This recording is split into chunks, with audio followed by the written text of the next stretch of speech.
Hey everybody, what's up and welcome back to today's video guys. And today guys, I'm going to go and be showing you how to add frequently bought together to your store in Shopify. This is a very simple thing to do, so make sure to watch this quick and easy video to the very end and follow my steps correctly so you can make sure this works the same for you and you can do this yourself.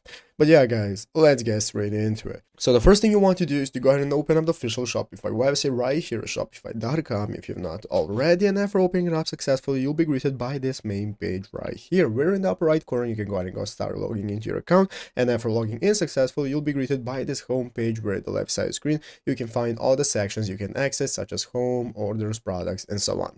So let's go ahead and take a look at how we can get started with adding the frequently bought section together to our Shopify store. What you want to do first is go right here and click the apps section. At the left side screen, click apps, and this is going to open up this menu where we can open up the recommended apps, and here we can now go ahead and open up the Shopify App Store. So click on the Shopify App Store right here. That's going to open up this App Store right here where we can find all the options and the applications we have for adding to your store. And what we want to do is use the search bar right here at the top of the screen. Use the search bar and search for frequently bought together. This is what we want to search for. As you can see, after searching for it guys, this is now going to give us a list of all the applications that are related to your search, and this is the app we want to use guys, this one right here. So you can see this is built for Shopify that you can go ahead and add to your store, and then people when buying will be able to take a look at the frequently bought together section of items that have been bought together. So if you want to install it to your store, just click the install button right here, and after clicking the install button, it's going to take you to this new page where you can go ahead and confirm your installation by clicking the install button. Just go ahead and install it, and after successfully installing it, it's going to appear right here in your home page under the app section.